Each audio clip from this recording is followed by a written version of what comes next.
semua perjalanan yang dari bawah tadi itu, yang saya diikutin Kunti lah, diiniin, digangguin sampai dia hipotermia, sampai saya stres, itu ternyata dia sendiri yang membuatnya.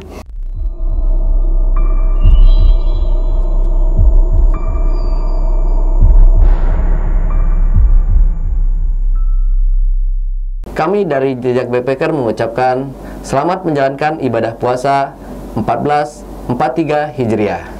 Semoga puasanya lancar dan diterima oleh Allah Subhanahu wa Ta'ala. Marhaban ya Ramadan. Assalamualaikum warahmatullahi wabarakatuh. Jumpa lagi dengan saya, Ale, host Jejak Backpacker.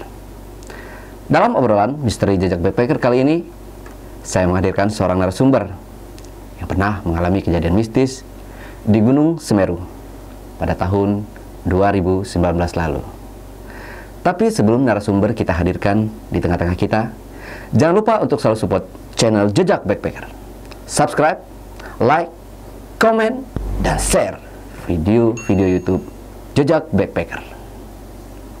Tanpa menunggu lama-lama, langsung aja kita panggil narasumber kita. Tentunya akan saya bacakan dulu mantra-mantra pemanggil narasumber.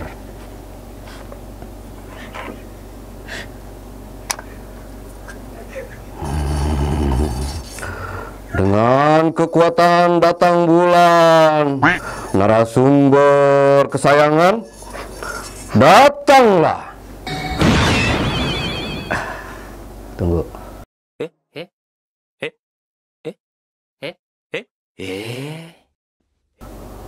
Saya lihat dulu narasumbernya sekarang ini benar nggak? Gue di mana ini? Astagfirullah. Kok gue udah di sini? Ngapain bang? Yang nggak tahu gue di kamar. Lagi main komputer. Bang nggak panggil lu. Astagfirullah. Tapi lu mau cerita? Enggak. Ntar gue balikin. Iya. Harus pakai baca mantra. Balikin. Ada Bang Badru nongol. Kalau bisa manggil gue di sini, gue lagi mandi tadi bang. Aduh, ini bola apa yang namanya? Tunggu bola. Singing ball ini kurang manjur. Ini biasanya buat manggil hujan bang biasanya. Tapi kok manggilnya malah Bang Badru yang datang sama narasumber. Gue lagi mandi. Oke, kita pulang. Oke, gue pulangin dulu bang ya. Iya. Yang anteng di rumah, Iya. cuci kaki. Oke, gue pulangin. Datang bulan, datanglah. Pergilah. Iya benar. Disimpan dulu ya. Oke.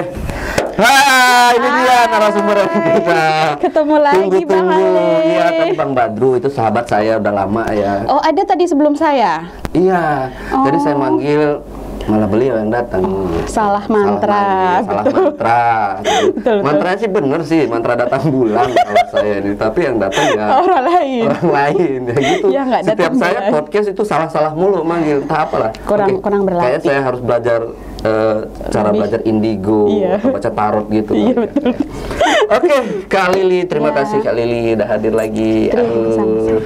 Seneng banget deh Kak Lili. Semoga datang nggak lagi. bosen ya dengan muka saya Enggak ini. sih, kalau saya yang enggak, pasaran ya. ini. Subscriber juga enggak. Iya. Kak Lili, oke Kak Lili, tahun 2019 lalu, Iya. Kak Lili ini pernah mengalami kejadian yang mungkin di luar nalar manusia ya di Gunung Semeru. Iya. Oke, Kak Lili bisa diceritakan sedikit aja Kak Lili kisi-kisinya.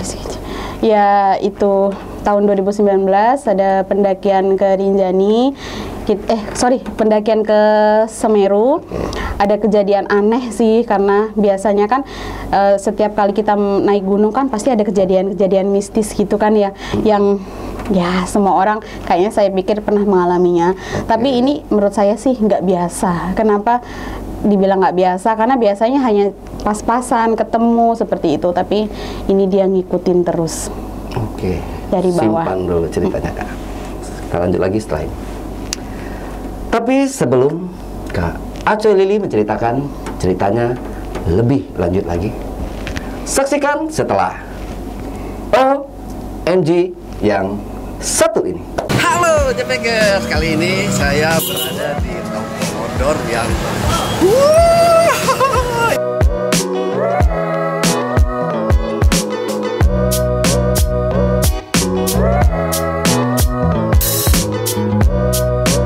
sini karena apa bang? Dapat undangan atau? Kasih dapat dari info dari Instagram aja. Dari Instagram, murah banget ya? Murah banget emang nih.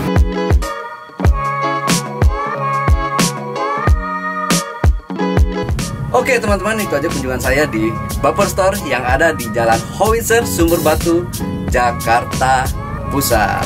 Alamatnya saya cantumkan di bawah ini, atau kunjungi langsung Instagramnya yang kami cantumkan juga di bawah ini.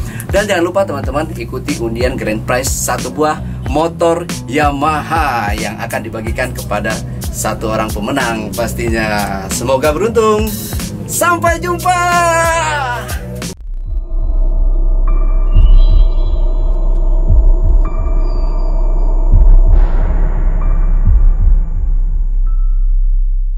Yap, kembali lagi.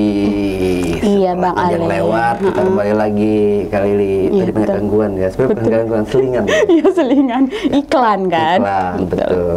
Jadi menarik sekali nih kayaknya ceritanya Kak Lili. Siap Kak Lili ya, Iya. buat cerita. Boleh. Oke, kita mulai aja Kak Lili. Iya. Silakan Kak Lili. Halo semuanya. Kejadian ini sebenarnya terjadi tahun 2019. Rencananya saya tuh mau naik gunung ke Semeru. Sebelumnya kan saya udah pernah ke Semeru tahun 2013 kalau nggak salah. Nah, ini ada salah satu teman saya itu ngajakin ke Semeru di tahun 2019. Nah, rencananya saya tuh mau ke Semeru hanya bertiga. Saya, adik saya, sama teman saya ini. Nah, kebetulan Semeru itu tempatnya dekat dengan kampung saya. Kampung saya itu kan Ngawi. Jadi saya bisa sekalian pulang kampung, sekalian naik gunung. Karena kan posisinya deket dan waktu itu lebaran, habis lebaran kejadiannya. Waktu itu naik gunungnya. Jadi tahun 2019 setelah lebaran saya ada rencana untuk naik ke Gunung Semeru bertiga.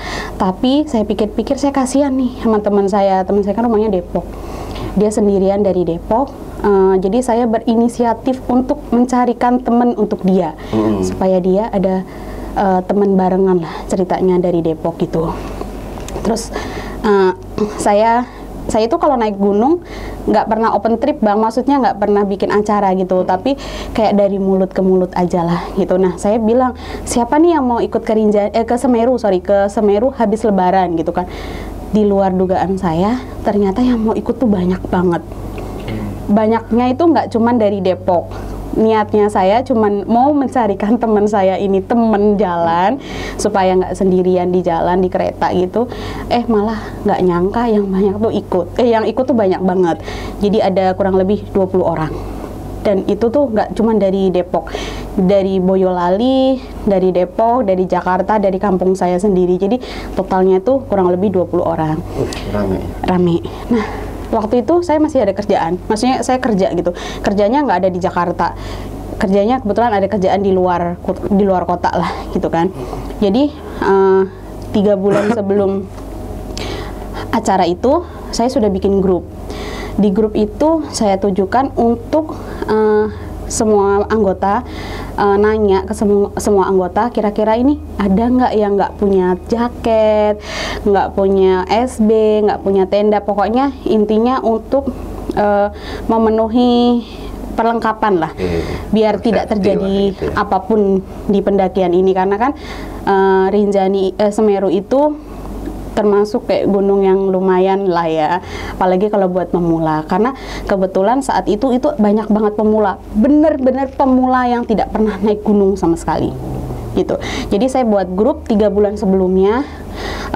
Saya tidak mematok harga dalam artian harganya sekian nih dapat fasilitas ini gitu, enggak. Jadi saya membuat acara pendakian itu tuh bener-bener kayak kita sama-sama nih, kita berangkat sama-sama. Saya berharap kita bisa pulang dengan selamat sama-sama. Saya buat grup, saya tanya siapa yang nggak punya tenda, siapa yang nggak punya SB, siapa yang nggak punya jaket, pokoknya semua saya tanya. Kebetulan ada beberapa yang tidak punya apa-apa karena memang mereka pemula kan. Jadi saya kebetulan ada perlengkapan naik gunung yang lumayan lengkap. Jadi kayak mereka tuh hampir semuanya tidak punya jaket yang safety karena waktu itu habis lebaran itu naik gunung bulan 7 atau 8 ya? 6 sorry. Bulan 6 itu cuaca di gunung lumayan kan, kayak yang dingin karena kan itu Dingin banget. kemarau kan. Jadi benar-benar saya ingin semuanya safety. Jadi saya buat grup itu dan memang semuanya mengakui saya nggak punya jaket Kak, saya nggak punya SB, saya nggak punya tenda, jadi saya bisa list. Nah, kalau saya punya, saya akan pinjamkan punya saya. Nah, itu semua udah, itu saya ngontrol sambil posisinya ada di luar kota. Maksudnya bukan luar kota Bang, maksudnya saya itu cuma ada sinyal ketika di hotel. Jadi ketika saya masuk hotel, saya maksimalkan itu untuk ngontrol grup itu supaya kita bisa berangkat dengan oke lah ya. Akhirnya pas hari hanya kita berangkat. Saya tanya, ada salah satu peserta yang dia nggak makan nasi. Dua peserta yang nggak makan nasi. Yang satu dari Bogor, yang satu dari Boyolali. Ya, saya tanya kenapa nggak makan nasi? Apakah tirakatan ataukah memang nggak doyan makan nasi?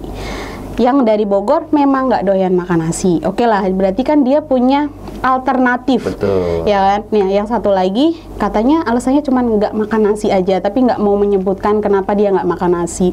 Akhirnya saya bilang, oke, yang nggak makan nasi, tolong bawa makanan sesuai yang kalian butuhkan.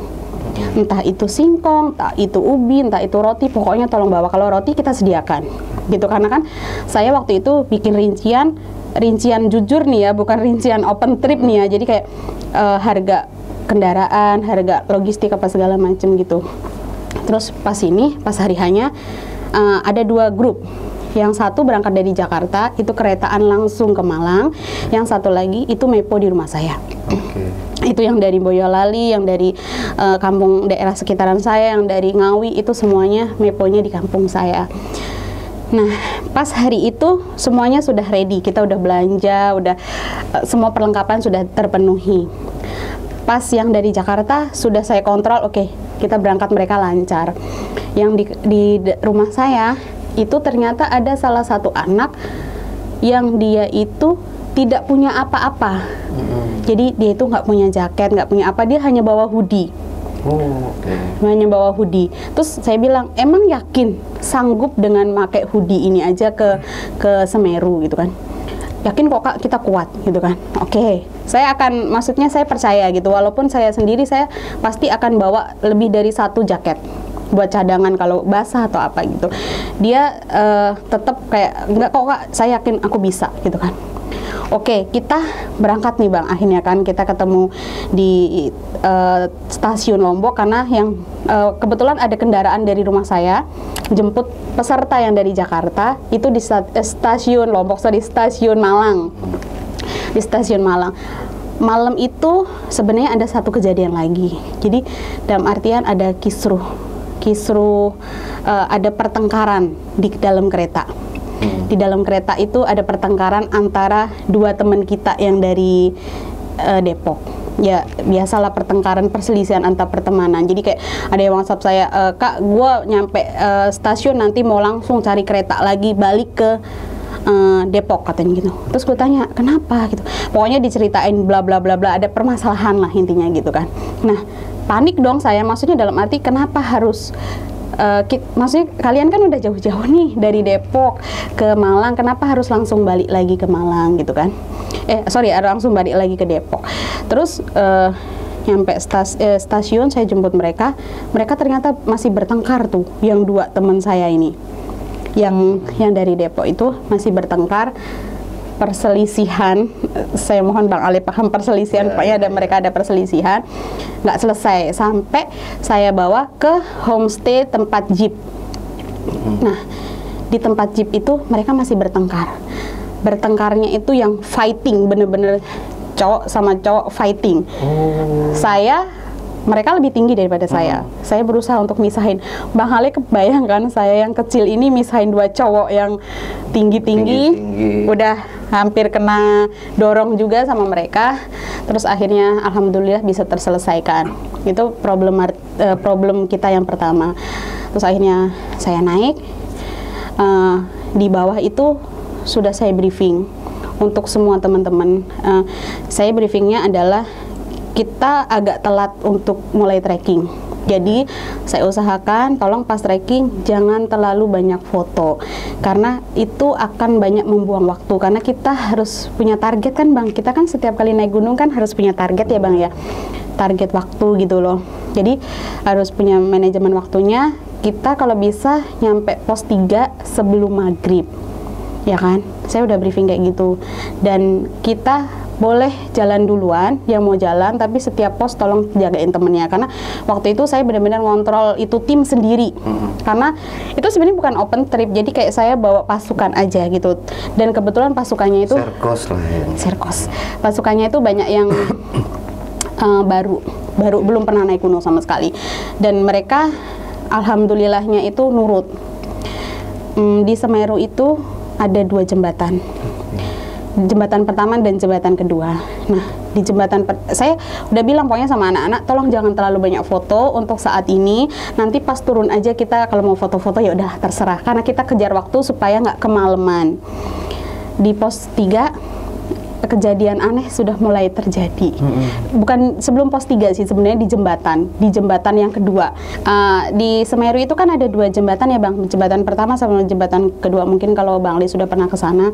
Di jembatan pertama itu masih aman. Di jembatan pertama itu masih aman.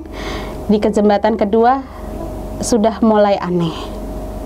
Di jembatan yang kedua itu menuju pos 3 itu saya sudah melihat tante sudah ada di sana, ya kan. Oke, saya ngelewatin tuh, saya nggak foto, nggak berhenti, nggak apa, pokoknya setiap kali anak-anak berhenti di situ saya langsung ayo kayak gitu. Pokoknya tidak mengizinkan tim saya terutama untuk berhenti di situ. Jadi pas di di jembatan yang kedua saya sudah melihat tante itu, terus saya ajakin tim saya udah ayo kita jalan gitu kan. Pas di pos 3 kita pas maghrib, jadi kita berhenti di pos 3 itu pas maghrib dan kebetulan di situ rame. Di pos 3 itu saya masih ngelihat tante masih ada ngikutin kita, nggak tahu ngikutin kita atau ngikutin saya, tapi apa yang saya lihat di pos 3 itu di jembatan kedua saya lihat lagi di pos 3. Tante itu ada. Oke, saya briefing lagi sama teman-teman saya, kita harus kompak ini jalan. Karena saya tidak, itu posisinya pas habis lebaran itu Bang, Semeru baru dibuka. Pendakian full, pasti banyak banget yang namanya gunung baru dibuka kan pasti full banget kan ya. Di pos 3 itu udah mulai full tuh, maksudnya orang udah banyak, tapi saya ngelihat tante itu ikut ada, maksudnya di situ.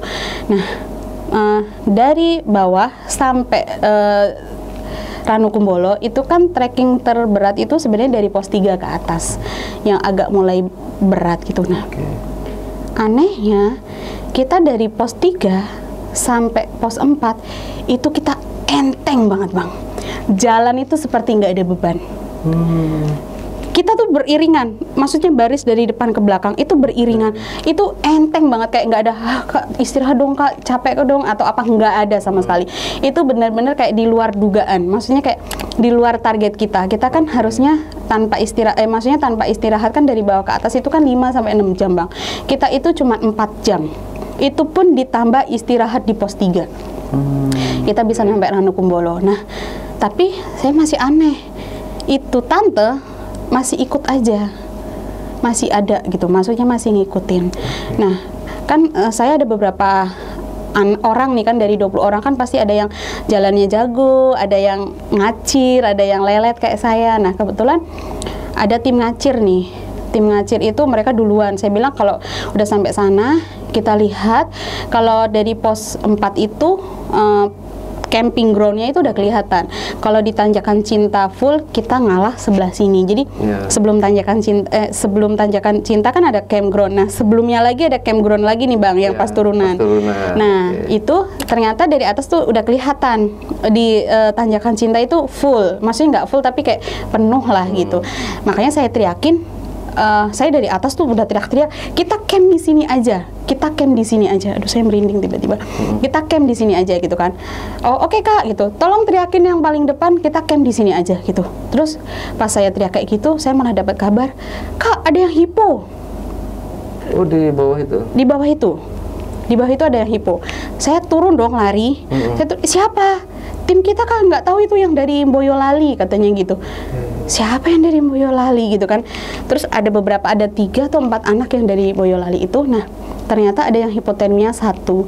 Yang hipotermia itu adalah anak yang tidak makan nasi. Salah satunya, ya kan? Nah, saya di situ punya tanggung jawab. Saya bawa 19 orang, 20 termasuk saya kan ya Bang ya.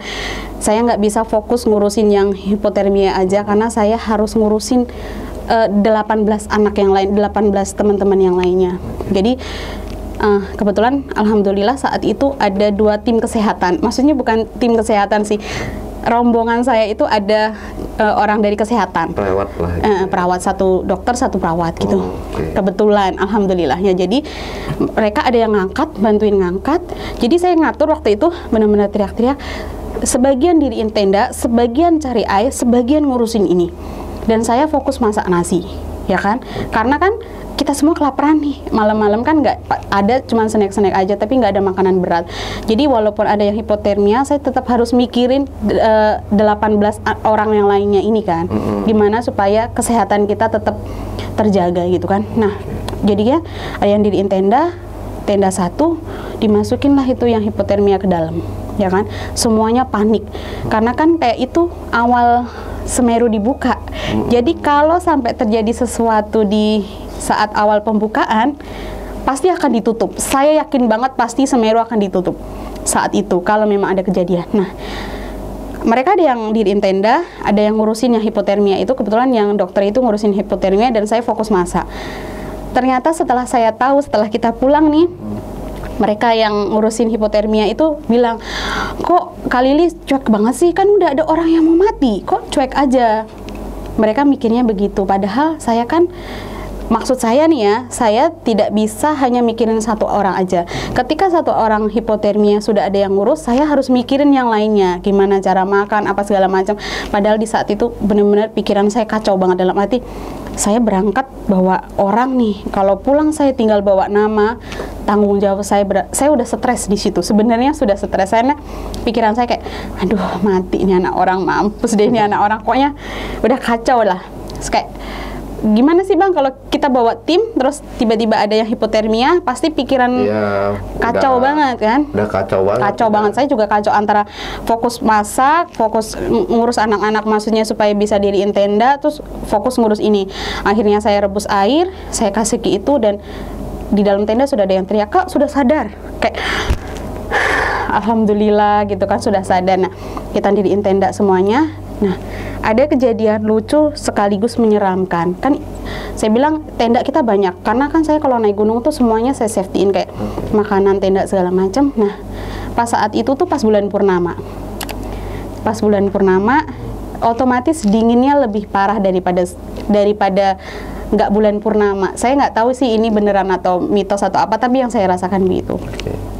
Jam 2 malam, saya pengen buang air besar. Kebayang Bang, waktu itu -8 di Ranukumbolo, waktu itu -8. Saya jam 2 malam itu buang air besar. Jam 2 malam itu saya buang air besar. Saya lihat termometer itu -8. Saya lari keluar kan, saya pokoknya nggak peduli deh, udah nggak ketahan gitu. Saya keluar, saya cari lapak, saya dapat. Pas saya lari balik, itu tante ada di situ Bang. Masih ngikutin aja? Masih ngikutin. Saya bingung, ini kenapa ngikutin terus gitu kan, biasanya kayak nggak pernah gitu loh, maksudnya diikutin, kayak biasanya kayak barengin aja gitu. Tapi kak ini karena itu tuh dari pos 3, dari jembatan yang kedua yang sebelum pos 3. Dia ngikutin terus kan. Saya lihat di situ, akhirnya saya lari, saya lempar itu kan saya bawa botol sama cangkir kan yang buat besi ini tuh, saya lempar, saya langsung masuk ke dalam. Kayak saya mikir gitu loh, biasanya kan dingin banget ya, karena waktu itu tuh tenda saya yang saya tempatin itu kapasitas 4 orang, yang ditempatin cuma 2 orang, saya sama cewek 1 lagi. Harusnya dingin banget ya Bang. Tapi malam itu tuh agak ngerasa panas, tapi panasnya tuh bukan kayak panas seluruh badan, kayak ada badan-badan tertentu aja yang panas. Nah, udah paginya kan kita bangun seperti biasa, happy, masak apa segala macam. Terus saya briefing ulang, anak ini yang hipotermia ini besok nggak boleh muncak. Apapun ininya alasannya nggak boleh muncak, karena saya baru tahu ternyata dia itu punya asma dan tidak bawa peralatan kesehatan entah apalah segala macam obat atau apapun itu dia nggak bawa. Udah kan, akhirnya hari keduanya kita ke hutan mati. Ke hutan mati betul. Bukan, sorry. Kalimati ya, ke Kalimati. Nah, di Kalimati kita masih biasa aja nih. Kan itu siang ya Bang, jadi belum ada kejadian sesuatu lah. Dan kita nyampe Kalimati itu sudah menjelang maghrib.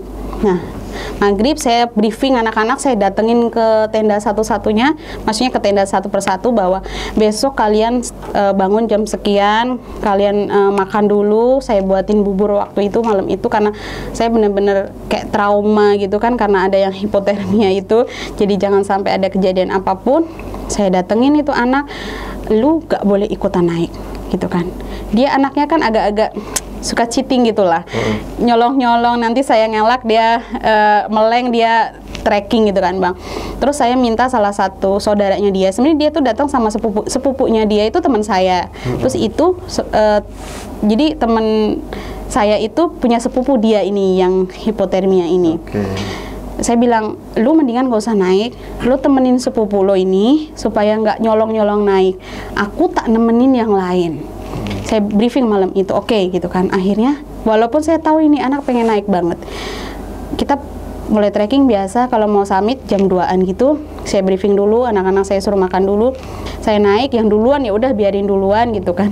Nah, yang belakangan ya otomatis saya. Di perjalanan mau naik ke summit itu kan dulu jalurnya lurus, terus sekarang kayak diturunin ke kiri, agak ke kiri gitu loh Bang, kayak nurunin kali terus baru belok kanan.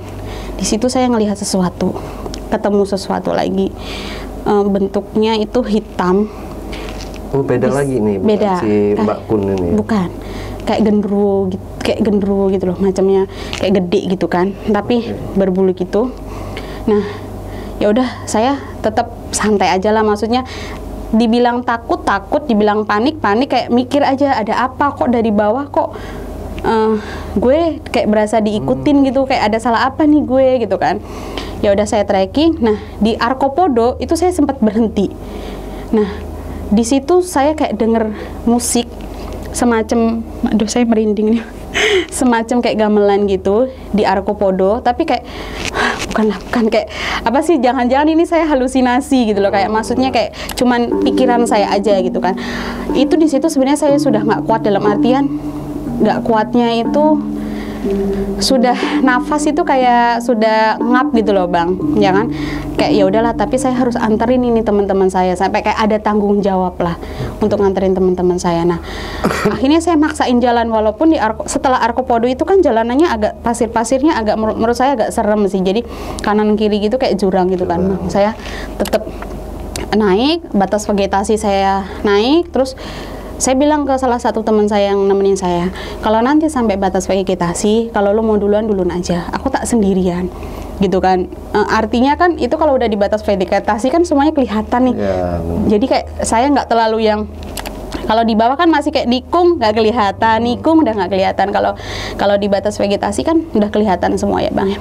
Udah mereka naik duluan, saya naik nih pelan-pelan sambil kayak mikir, kok itu si tante kenapa ngikutin terus gitu kan.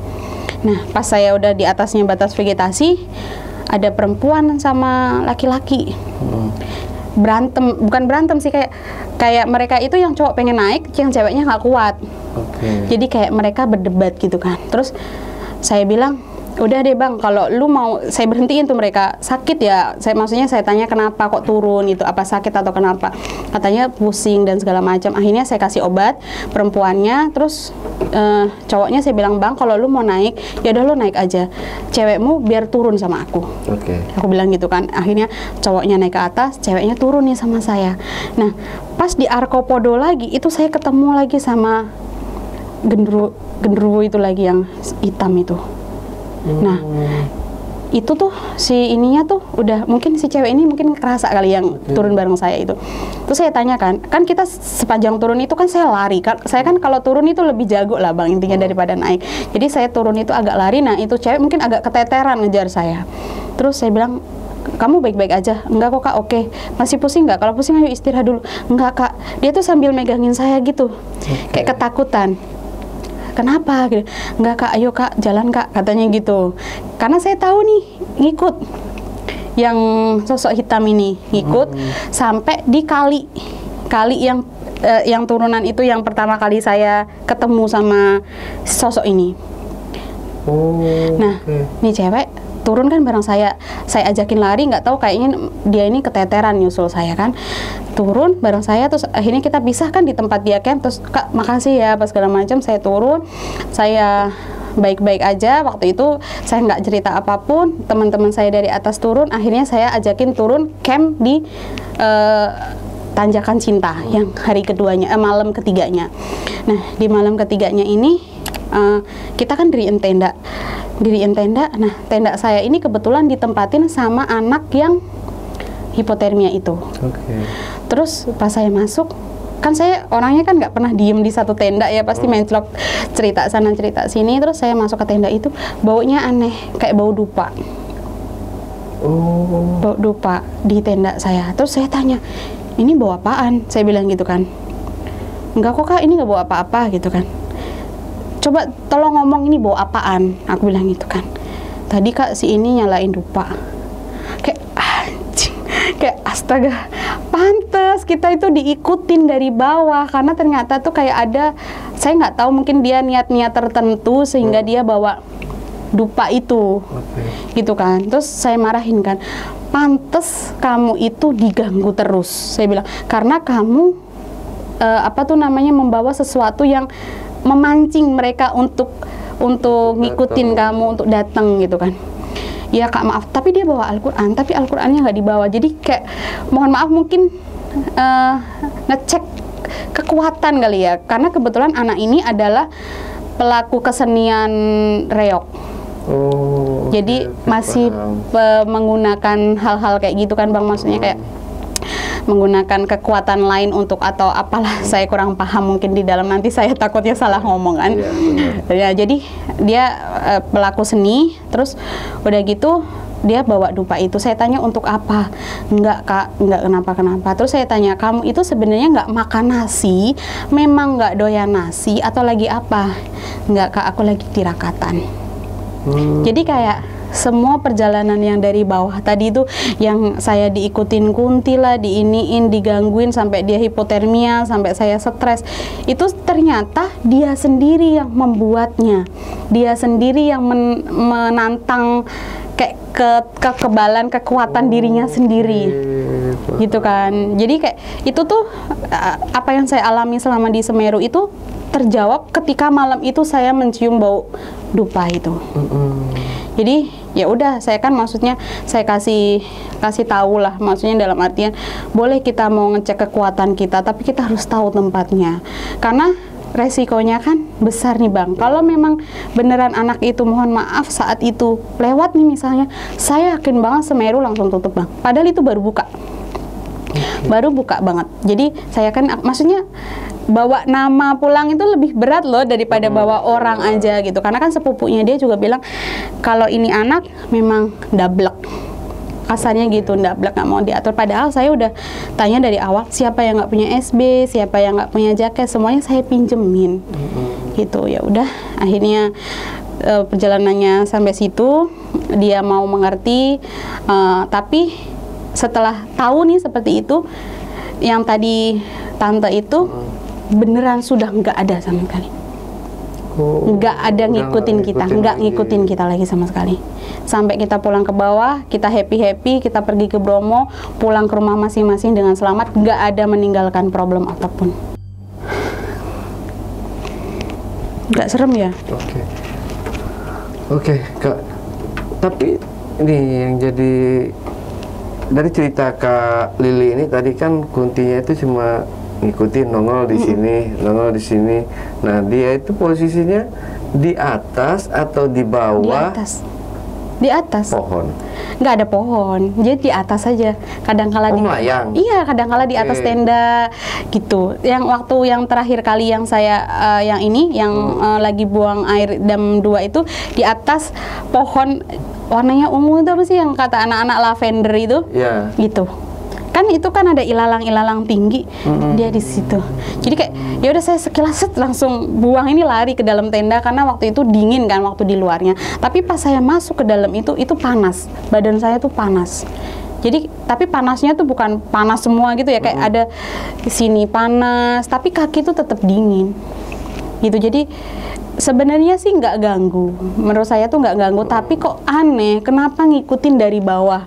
Itu yang jadi pertanyaan saya. Nah, pas pulang itulah kejawab, ternyata memang ada yang menantang, kasarnya menantang untuk nyobain kekuatan atau entah apalah itu, akhirnya ya seperti itu. Jadi mungkin buat pelajaran saya juga bahwa harus benar-benar dicek nih kalau memang pergi sama pasukan gitu kan, sama teman-teman, benar-benar apa yang dia bawa, kesehatannya apa segala macam, karena ya itulah Bang, kadang-kala kan kita sudah bilang iya saya nggak apa-apa kok, saya sehat-sehat aja, saya nggak ngapa-ngapain, tapi ternyata ada aja yang dibawa.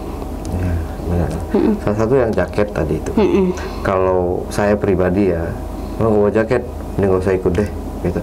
Apalagi kalau Semeru itu memang di saat bulan-bulan antara bulan Mei, Juni sampai Agustus, itu dingin. Itu dinginnya luar biasa. Luar biasa. Dan nggak mungkin mempan, nggak mungkin ini kalau kita cuma pakai hoodie atau cuman selimut gitu. doang nggak akan mempan. Dan itu tuh bulan purnama dan kita itu -8 di malam hari dan pagi harinya Bang, tenda kita itu jadi es.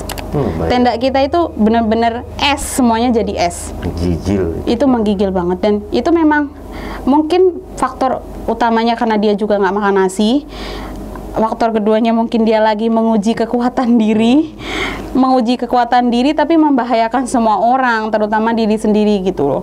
Diri dia sendiri. Tapi makhluk ini nggak ngikutin si dia, cuma dia ngeliatin ke Kak Lili aja atau? Iya, dia nggak ngeliatin ke saya juga nggak. Jadi ada di situ. Kan dia. Tapi si yang pembawa dupa ini? Nggak tahu, saya nggak nanya sih, belum nanya. Apakah dia merasakan atau enggak? Tapi waktu saya tanya nih ya, dia nyalain dupa. Kamu ngapain? Gitu kan? Saya mau tirakatan aja sih Kak. Kan aku kerjanya di kesenian ini gitu kan. Jadi kayak intinya menguji kekuatan diri aja lah. Kan kalau orang Jawa kan ada yang kejawen yang tirakatan untuk memperdalam ilmu apa seperti itu. Jadi seperti itulah Bang. Lumayan nih Kak Lili. Ya. Jadi kayak pertanyaannya itu yang saya tanya-tanyakan dalam hati saya itu selama naik sampai turun lagi itu terjawabnya di Tanjakan Cinta itu, di campground Tanjakan Cinta. Ternyata dia memang membawa dupa untuk tujuan tertentu, mungkin untuk ngetes diri atau segala macam. Nah setelah itu event saya mau pergi kemanapun kayaknya saya nggak berani deh ngajak orang itu. Anak itu lagi. Iya, kayak terlalu membawa resiko karena gimana sih kalau kita berangkat bawa orang, pulangnya bawa nama doang. Iya betul. Oke, Kak Lili, terakhir mungkin ada yang mau disampaikan ke teman-teman di rumah? Ya, buat teman-teman semuanya, kalau mau hobi atau mau berpetualang, lebih baik persiapkan diri dengan betul, entah itu fisik, entah itu perlengkapan, entah itu logistik, semuanya harus benar-benar dipersiapkan. Jangan pernah diremehkan itu alam di luar sana, karena kan kita tidak tahu nih apa yang akan terjadi di luar sana. Dan jangan pernah macam-macam, intinya gitu, karena penduduk lokal ini lebih tahu lokasinya dia nih, wilayahnya dia daripada kita. Jadi kita harus tetap jaga sikap, jaga ucapan supaya hal-hal baik tetap terjadi ke diri kita. Oke, kali ini.